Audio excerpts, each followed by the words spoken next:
Hello അസ്സലാമു അലൈക്കും welcome back tasty ഫുഡ്സിലേക്ക് എല്ലാവർക്കും സ്വാഗതം. ഇന്ന് നമ്മൾ ഉണ്ടാക്കാൻ പോണത് മന്തിയാണ് കേട്ടോ. നമ്മളിന്ന് ബീഫ് മന്തിയാണ് ഉണ്ടാക്കാൻ പോണത്. അപ്പോൾ ഇതിൻ്റെ മുന്നേ നമ്മൾ ഒരുപാട് ചിക്കൻ വെച്ചിട്ട് പല വെറൈറ്റികളും മന്തി ചെയ്തിട്ടുണ്ട്.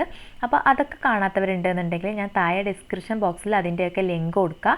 ഇന്ന് നമ്മൾ ചെയ്യാൻ പോകുന്നത് ബീഫ് വെച്ചിട്ടാണ്. ബീഫ് വെച്ചിട്ടൊക്കെ നമ്മളൊരു വെറൈറ്റി ആയിട്ടാണ് ചെയ്യുന്നത് കേട്ടോ. അപ്പോൾ എല്ലാവരും ട്രൈ ചെയ്ത് നോക്കണം. ട്രൈ ചെയ്ത് നോക്കിയിട്ട് നിങ്ങളുടെ ഫീഡ്ബാക്സ് ഒക്കെ താഴെ കമൻറ്റ് ബോക്സിൽ എഴുതി അറിയിക്കാനും മറക്കരുത്. നമ്മളിത് ശരിക്കും റെസ്റ്റോറൻറ്റിൽ നിന്നൊക്കെ കഴിക്കുന്ന അതേ ഫീലിൽ നമുക്ക് ഉണ്ടാക്കിയെടുക്കാം.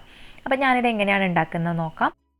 അതിന് വേണ്ടിയിട്ട് ഞാനിവിടെ 1 ടീസ്പൂൺ അളവിൽ ഉലുവ എടുത്തിട്ടുണ്ട്. ഉലുവ നമ്മൾ ബീഫ് ആയതുകൊണ്ടാണ് ഉലുവ ചേർത്ത് കൊടുക്കുന്നത്.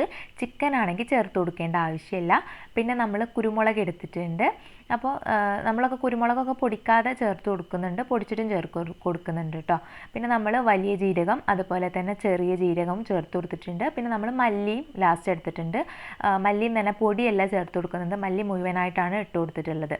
അപ്പോൾ ഇത്രയും നമ്മൾ സാധനങ്ങളും ഒരു പാനിലേക്ക് ഇട്ട് കൊടുത്തിട്ടുണ്ട്. ഇനി നമുക്കിതിലേക്ക് പട്ട, ഗ്രാമ്പു, ഏലക്കായ ഒക്കെ ചേർത്ത് കൊടുക്കാം. അപ്പോൾ ഞാനിതൊക്കെ കുറേശ്ശെയാണ് എടുത്തിട്ടുള്ളത്, ഒരുപാട് ചേർത്ത് കൊടുക്കണ്ട. അപ്പോൾ നമുക്ക് പെട്ടെന്ന് തന്നെ ടേസ്റ്റ് വ്യത്യാസം ഉണ്ടാകും. കുറഞ്ഞ അളവിൽ ചേർത്ത് കൊടുത്താൽ മതി. പിന്നെ ഞാൻ ഇഞ്ചിയും വെളുത്തുള്ളിയും ജസ്റ്റ് ഒന്ന് ചതച്ചെടുത്തിട്ടുണ്ട്. അത് നമുക്ക് ഒന്നും കൂടി ഒന്ന് അരച്ച് പേസ്റ്റ് ആക്കി എടുക്കാം. അപ്പോൾ അതിന് വേണ്ടിയിട്ട് ഞാനൊരു മിക്സിയുടെ ജാറിലേക്ക് ഇഞ്ചി വെളുത്തുള്ളി പേസ്റ്റും പിന്നെ നമ്മൾ മാഗി ക്യൂബും ചേർത്ത് കൊടുത്തിട്ടുണ്ട് കേട്ടോ. അപ്പോൾ 2 മാഗി ക്യൂബും ചേർത്ത് കൊടുത്തിട്ട് നന്നായിട്ടൊന്ന് അരച്ച് പേസ്റ്റ് ആക്കിയിട്ട് ഇതിലേക്ക് ചേർത്ത് കൊടുത്തിട്ടുണ്ട്. പിന്നെ നമുക്ക് വേണ്ടത് തൈരാണ്. നമ്മൾ ബീഫ് നന്നായിട്ട് സോഫ്റ്റ് ആവാൻ സഹായിക്കും തൈര് ചേർത്ത് കൊടുത്താൽ. അപ്പോൾ ഞാനതൊരു 4 ടേബിൾ സ്പൂൺ അളവിൽ നല്ല പുളിയുള്ള തൈരും ചേർത്ത് കൊടുത്തിട്ടുണ്ട്. പിന്നെ നമ്മൾ മല്ലിയിലയാണ് ചേർത്ത് കൊടുക്കുന്നത്. അപ്പോൾ അതൊരു 4 തണ്ട് അളവിൽ ചേർത്ത് കൊടുത്തിട്ടുണ്ടാവും, ചെറുതായിട്ട് അരിഞ്ഞിട്ട്. ബാക്കി നമുക്ക് ചോറ്റിലേക്കും ഉപയോഗിക്കാനുണ്ട്. പിന്നെ ഞാൻ നാരങ്ങയാണ് ഒഴിച്ചു കൊടുക്കുന്നത്. അപ്പോൾ നാരങ്ങയുടെ നീര് നമ്മൾ കുരുവില്ലാതെ പിഴിഞ്ഞിട്ട് ഒഴിച്ചു കൊടുക്കുകയാണ്. അപ്പോൾ നമ്മൾ ഒന്നേ എടുത്തിട്ടുള്ളൂ കേട്ടോ. നല്ല പുളിയുള്ള തൈരുണ്ട്, അതുകൊണ്ട് നമ്മൾ ഒരു നാരങ്ങ എടുത്തിട്ടുള്ളൂ. തൈരിന് പുളി ഇല്ലെങ്കിൽ നിങ്ങൾ 2 നാരങ്ങയൊക്കെ വെച്ചിട്ട് ചെയ്യുക.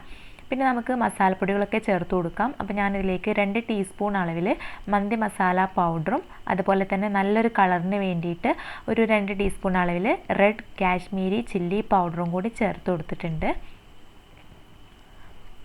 പിന്നെ നമുക്ക് കുരുമുളകാണ് നമ്മൾ എരിവിന് വേണ്ടിയിട്ട് ചേർത്ത് കൊടുക്കുന്നത്. അപ്പോൾ അത്യാവശ്യം നല്ല എരിവുള്ള കുരുമുളകാണ്. അത് ഞാനൊരു 2 ടീസ്പൂൺ അളവിൽ ആ കുരുമുളക് പൊടിയും കൂടി ചേർത്ത് കൊടുത്തിട്ടുണ്ട്. പിന്നെ നമുക്കിതിലേക്ക് സൺഫ്ലവർ ഓയിലാണ് മെയിനായിട്ട് വേണ്ടത്. അപ്പോൾ ഞാനൊരു 1/4 കപ്പ് അളവിൽ സൺഫ്ലവർ ഓയിലും കൂടി ഒഴിച്ച് കൊടുത്തിട്ടുണ്ട്. അതുപോലെ തന്നെ ആ സെയിം കപ്പിൽ 1/4 കപ്പ് അളവിൽ നമ്മൾ വെള്ളവും കൂടി ഒഴിച്ച് കൊടുക്കുകയാണ്. നമ്മൾ ചിക്കൻ ആണെന്നുണ്ടെങ്കിൽ വെള്ളം ഒഴിക്കേണ്ട ആവശ്യമില്ല. ബീഫ് ആയതുകൊണ്ട് നമ്മൾ പകുതി ഓയിലും പകുതി വെള്ളമാണ് ഒഴിച്ച് കൊടുക്കുന്നത്. എന്നിട്ട് ഇത് നന്നായിട്ടൊന്ന് മിക്സ് ചെയ്തെടുക്കുകയാണ്. അപ്പോൾ നമുക്ക് ആ റെഡ് കളർ കിട്ടിയത് നമ്മൾ കാശ്മീരി റെഡ് ചില്ലി പൗഡർ ചേർത്ത് കൊടുത്തതുകൊണ്ടാണ്.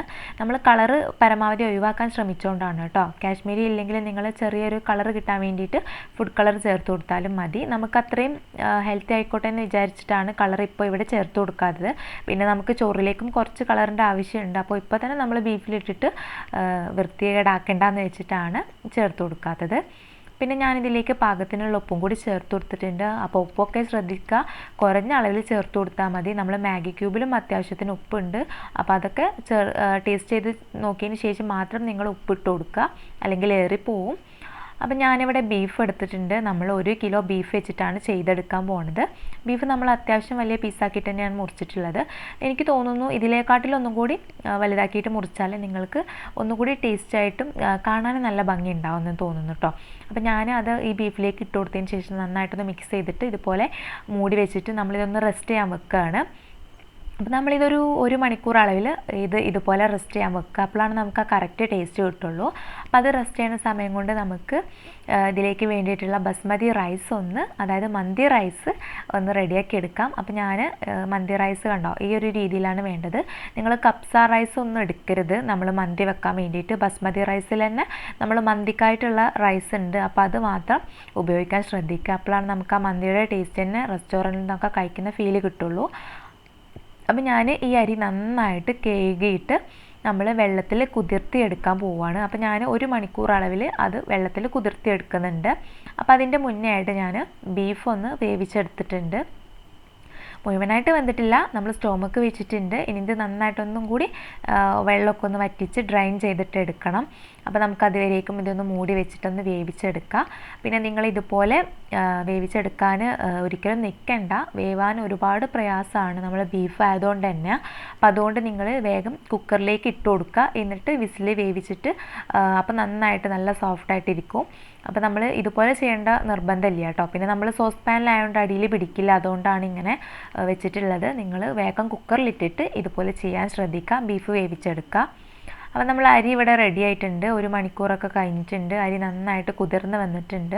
ഇത് നമുക്ക് ഒന്ന് ഊറ്റിയെടുക്കാം. അപ്പോൾ ഞാനിതുപോലെ ഊറ്റി വെച്ചിട്ടുണ്ട് നമ്മൾ അരി. ഇനി നമുക്ക് റൈസ് വേവിച്ചെടുക്കാൻ വേണ്ടിയിട്ടുള്ള വെള്ളമൊക്കെ ഒന്ന് ചൂടായോ എന്ന് നോക്കാം. അപ്പോൾ നമ്മുടെ വെള്ളം ഇവിടെ ഏകദേശമൊക്കെ ചൂടായി വന്നിട്ടുണ്ട്. അപ്പോൾ ഇതിലേക്ക് നമുക്കിനി കുറച്ച് റോ സ്പൈസസ് ഒക്കെ ചേർത്ത് കൊടുക്കാം. അപ്പോൾ ഞാനിതിലേക്ക് കുറച്ച് ഗ്രാമ്പൂ, അതുപോലെ തന്നെ ഏലക്കായ, പട്ട ഒക്കെ നല്ലൊരു ഫ്ലേവറിന് വേണ്ടിയിട്ട് ചേർത്ത് കൊടുത്തിട്ടുണ്ട്. പിന്നെ നമ്മൾ നാരങ്ങയുടെ നീരൊക്കെ ചേർത്ത് കൊടുക്കുന്നത് നല്ലതാണ്, അരി തമ്മിൽ ഒട്ടിപ്പിടിക്കാതിരിക്കാനൊക്കെ വേണ്ടിയിട്ട്. അപ്പോൾ അത് ഞാൻ ഒഴിച്ചു കൊടുത്തിട്ടുണ്ട്. അപ്പോൾ വീഡിയോയിൽ അത് കാണിക്കുന്നില്ല കേട്ടോ, ചെറിയൊരു ക്ലിപ്പ് മിസ്സായി പോയിട്ടുണ്ട്. അല്ലെങ്കിൽ നിങ്ങൾ ഓയിൽ ഒഴിച്ചു കൊടുത്താലും മതി. എന്നിട്ട് നമ്മളിത് മൂടി വെക്കുക. പിന്നെ പാകത്തിനുള്ള ഉപ്പും കൂടി ഇട്ട് കൊടുക്കണേ. അപ്പോൾ ഉപ്പ് ചേർത്ത് കൊടുക്കുമ്പോൾ എപ്പോഴും ഉപ്പ് കുറച്ച് മുമ്പിട്ട് നിൽക്കണം, അപ്പോഴാണ് നമുക്ക് നമ്മളെ റൈസുമൊക്കെ നന്നായിട്ട് ഉപ്പ് പിടിക്കുള്ളൂ. അപ്പോൾ ഞാനൊരു 3 ടീസ്പൂൺ അളവിൽ ഈ ഒരു സ്പൂണിൽ ഉപ്പ് ഇട്ട് കൊടുത്തിട്ടുണ്ട്. അപ്പോൾ അതും കൂടി നമുക്കൊരു ഉപ്പൊക്കെ നല്ല കറക്റ്റായിട്ട് പാകത്തിന് കിട്ടിയിട്ടുണ്ടായിരുന്നു കേട്ടോ. അപ്പോൾ പിന്നെ നമ്മുടെ ബീഫ് ഇവിടെ റെഡി ആയിട്ടുണ്ട്. കണ്ടോ, ഈ ഒരു രീതിയിൽ നമുക്ക് കിട്ടണം. നല്ല ഗ്രേവിയോട് കൂടിയിട്ടാണ് ഇപ്പോൾ ഇരിക്കുന്നത്. നമുക്കിതുപോലെ വേണമെങ്കിൽ ദമ്മ് ചെയ്യാം. പക്ഷേ നമ്മളിതൊന്നും കൂടി ജസ്റ്റ് ഇതിലത്തെ ബീഫൊക്കെ എടുത്തിട്ട് ജസ്റ്റ് ഒന്ന് മൊരിച്ചെടുക്കുന്നുണ്ട്. അപ്പോഴാണ് നമുക്ക് ആ കറക്റ്റ് ടേസ്റ്റ് കിട്ടുള്ളൂ കേട്ടോ. ബീഫ് ആയതുകൊണ്ട് തന്നെ പുറമേ നന്നായിട്ട് മൊരിഞ്ഞിട്ട് ഉള്ളിൽ നല്ല സോഫ്റ്റ് ആയിരിക്കുമ്പോഴാണ് നമുക്ക് ആ മന്തിയുടെ ടേസ്റ്റ് നന്നായിട്ട് കിട്ടുള്ളൂ. അപ്പോൾ അതിന് വേണ്ടിയിട്ട് നമ്മൾ അങ്ങനെയാണ് ചെയ്യുന്നത്. ഇതുപോലെ ചെയ്താൽ ഒരു കുഴപ്പമില്ല, നല്ല ടേസ്റ്റ് ഉണ്ട്. പക്ഷെ നമുക്കൊന്നും കൂടി ടേസ്റ്റ് കൂടാൻ വേണ്ടിയിട്ട് നമ്മളിതൊന്ന് ഫ്രൈ ചെയ്തെടുക്കുന്നുണ്ട്. അപ്പോൾ അതിലത്തെ ഗ്രേവി മാത്രം അതിൽ പാൻ തന്നെ വെച്ചിട്ട് ബീഫ് മാത്രം എടുത്തിട്ട് നമ്മൾ ജസ്റ്റ് ഒന്ന് മൊരിച്ചെടുക്കുന്നുണ്ട്. ഇത് ഓൾറെഡി വെന്ത ബീഫാണ്, അതുകൊണ്ട് തന്നെ നമ്മളിത് ഹൈ ഫ്ലെയിമിലിട്ടിട്ട് ജസ്റ്റ് ഒന്ന് മൊരിച്ചെടുക്കാൻ പോവുകയാണ്. അതായത് പുറമെ നന്നായിട്ടൊന്ന് ഒരു ഡാർക്ക് കളറാക്കി എടുക്കാൻ പോവുകയാണ്. അപ്പോൾ നമ്മുടെ ബീഫ് റെഡിയാവുന്ന സമയം കൊണ്ട് നമുക്ക് നമ്മുടെ വെള്ളമൊക്കെ ഒന്ന് തിളച്ചൊന്ന് നോക്കാം, അരി ഇടാൻ വേണ്ടിയിട്ട്. അപ്പോൾ വെള്ളം ഇവിടെ തിളച്ചിട്ടുണ്ട്. അപ്പോൾ അതിലേക്ക് ഞാൻ ഒരു പൊട്ടാറ്റോ ഇട്ട് കൊടുത്തിട്ടുണ്ട് കേട്ടോ, നമുക്ക് മയോണൈസ് ഉണ്ടാക്കിയെടുക്കാൻ വേണ്ടിയിട്ട്. അപ്പോൾ ഈ അരി വേവുന്ന സമയം കൊണ്ട് നമ്മുടെ പൊട്ടാറ്റോയും വെന്ത് കിട്ടിക്കോളും. അപ്പോൾ ഞാൻ വെള്ളം നന്നായിട്ട് ചൂടായിട്ടുണ്ട്, അതിലേക്ക് നമ്മൾ കുതിർത്തി വെച്ചിട്ടുള്ള ബസ്മതി റൈസ് ചേർത്ത് കൊടുത്തിട്ട് നന്നായിട്ടൊന്ന് വേവിച്ചെടുക്കുകയാണ്. അപ്പോൾ നമ്മുടെ ബീഫ് ഇതാ ഇവിടെ നന്നായിട്ട് തന്നെ മൊരിഞ്ഞ് വരുന്നുണ്ട്. പിന്നെ നമുക്ക് ഈ ഓയിൽ നമുക്ക് ആവശ്യമുണ്ട് കേട്ടോ, നമ്മൾ ഫ്രൈ ചെയ്യണ ഓയിൽ നമുക്ക് കുറച്ച് ചോറിലേക്ക് ഒഴിച്ചു കൊടുക്കാനുണ്ട്. സൺഫ്ലവർ ഓയിലാണ് നമ്മൾ എടുത്തിട്ടുള്ളത്. അപ്പോൾ ഈ ബീഫ് വന്നിട്ടുള്ള ഈ ഓയിൽ തന്നെ നമ്മൾ ഒഴിച്ചു കൊടുക്കുമ്പോൾ പ്രത്യേക ടേസ്റ്റ് ആവും നമ്മുടെ ഫുഡിന്.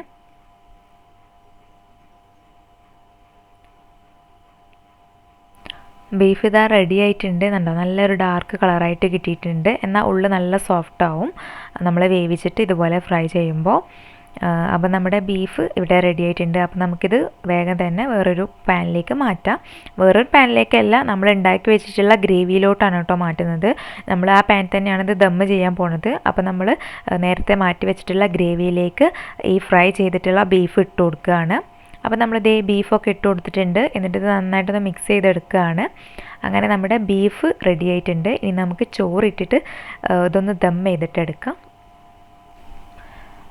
അപ്പോൾ നമ്മുടെ ചോറ് ഇവിടെ നന്നായിട്ട് തന്നെ വെട്ടി തിളക്കുന്നുണ്ട്. ഇനി നമുക്കിത് വേഗം തന്നെ ഒന്ന് ഊറ്റി മാറ്റാം. അപ്പോൾ ഇത് ഒരുപാട് വേവേണ്ട ആവശ്യമില്ല കേട്ടോ, ജസ്റ്റ് നമുക്ക് കഴിക്കാൻ പാകത്തിനുള്ള വേവ് മതി. ഒരുപാട് വെന്തുടയരുത്, അത് പ്രത്യേകമായിട്ട് ശ്രദ്ധിക്കുക. അത് ഭയങ്കര വേവാതെ എടുക്കുകയും ചെയ്യരുത്. ഒരു മീഡിയം വേവാകുമ്പോൾ നമുക്കിത് ഊറ്റി മാറ്റാം. ആ ചോറ് നമ്മൾ ഇതുപോലെ മുകളിൽ ബീഫിൻ്റെ മുകളിൽ ഇട്ട് കൊടുത്തിട്ട് നമ്മൾ സാധാരണ നോർമൽ ബിരിയാണിക്കൊക്കെ ചെയ്യുന്നത് പോലെ തന്നെ ദം ചെയ്തെടുക്കുകയാണ്. അപ്പോൾ നമ്മൾ ആദ്യം കുറച്ച് ചോറ് അതിൻ്റെ മുകളിൽ ഇട്ട് കൊടുത്തു, അതിൻ്റെ മുകളിൽ കുറച്ച് മല്ലിയില ചേർത്ത് കൊടുത്തു. പിന്നെ നമ്മൾ ബീഫ് ഫ്രൈ ചെയ്ത് വെച്ചിട്ടുള്ള ഓയിലും കൂടി അതിൻ്റെ മുകളിൽ ഒരു 2 ടീസ്പൂൺ അളവിൽ ഒഴിച്ചു കൊടുത്തിട്ടുണ്ട്. അതിൻ്റെ മുകളിൽ വീണ്ടും നമ്മൾ ചോറിട്ടിട്ട് ഇതേ പ്രോസസ്സ് ചെയ്യാൻ പോവുകയാണ്. അതായത് കുറച്ച് മല്ലിയിലയും പിന്നെ കുറച്ച് ഓയിലും കൂടി ഒഴിച്ചു കൊടുക്കുകയാണ്. പിന്നെ നമുക്ക് ഫുഡ് കളർ ചേർത്ത് കൊടുക്കുന്നത് എന്താ പറയുക, ഞാൻ പറഞ്ഞു, നമ്മളൊരു റെസ്റ്റോറൻറ്റ് സ്റ്റൈലിലൊക്കെ കഴിക്കുമ്പോൾ നമുക്ക് കുറച്ച് ഫുഡ് കളർ ചേർത്ത് കൊടുക്കുമ്പോഴാണ് നമ്മളെ ചോറിനൊരു റെഡ് കളർ വരുന്നത്. അപ്പോൾ അതുകൊണ്ട് നമുക്ക് വീഡിയോക്ക് ഒരു ചെറിയൊരു കളർ കിട്ടാൻ വേണ്ടിയിട്ട് ഞാൻ കുറച്ച് ഫുഡ് കളർ ചേർത്ത് കൊടുത്തിട്ടുണ്ട്, റെഡ് ഫുഡ് കളർ. പിന്നെ നമ്മൾ യെല്ലോ കളർ ഞാൻ മഞ്ഞൾപ്പൊടി ഒരു പാത്രത്തിൽ കുറച്ച് വെള്ളത്തിൽ കലക്കിയിട്ട് അതും കൂടി ഒഴിച്ച് കൊടുത്തിട്ടുണ്ട് കേട്ടോ. അങ്ങനെയാണ് നമ്മൾ ഇത് റെഡിയാക്കി എടുത്തിട്ടുള്ളത്. അപ്പോൾ നമ്മൾ ലാസ്റ്റായിട്ട് കുറച്ച് മല്ലിയില ചേർത്ത് കൊടുത്തു. അതുപോലെ തന്നെ നമ്മൾ കുറച്ച് മഞ്ഞൾപ്പൊടി കലക്കിയിട്ടുള്ള വെള്ളവും പിന്നെ ഫുഡ് കളറും ചേർത്ത് കൊടുക്കുന്നുണ്ട് നല്ലൊരു കളറിന് വേണ്ടിയിട്ട്. അപ്പോൾ കളറൊക്കെ ഓപ്ഷണലാണ്. പിന്നെ നമുക്കിത് വീഡിയോക്ക് വേണ്ടിയിട്ട് മാത്രമാണ് ഞാൻ ഫുഡ് കളർ ചേർത്ത് കൊടുത്തിട്ടുള്ളത്. അങ്ങനെ നമ്മുടെ ദമ്മിങ് പ്രോസസ്സ് കഴിഞ്ഞിട്ടുണ്ട്. അപ്പോൾ ഞാനിത് ലോ ഫ്ലെയിമിൽ ആവി വരുന്നത് വരെ ഒന്ന് വേവിച്ചെടുത്തിട്ടുണ്ട് കേട്ടോ. അതായത് ഫ്ലെയിം ഒരു ആവി വന്നപ്പോഴാണ് നമ്മളിത് ഓഫാക്കിയിട്ടുള്ളത്. അപ്പോൾ ജസ്റ്റ് ഒന്ന് ആവി കയറ്റിച്ചിട്ട് നമ്മൾ ഫ്ലെയിം ഓഫാക്കിയിട്ട് ഇങ്ങനെ ഒരു 2 മണിക്കൂർ കഴിഞ്ഞതിന് ശേഷമാണ് നമ്മളിത് ഓപ്പണാക്കി നോക്കുന്നത്. അങ്ങനെ നമ്മുടെ മന്തി ഇവിടെ റെഡി ആയിട്ടുണ്ട്. ഇനി നമുക്കിത് ഒക്കെ ഒന്ന് നന്നായിട്ടൊന്ന് മിക്സ് ചെയ്തെടുക്കാം.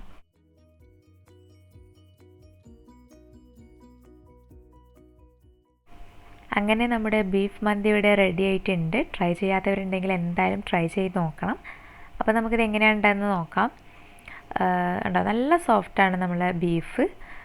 എരിവും പുളിയും ഉപ്പൊക്കെ കറക്റ്റായിട്ട് തന്നെ ബീഫിൽ നന്നായിട്ട് തന്നെ പിടിച്ചിട്ടുണ്ട്.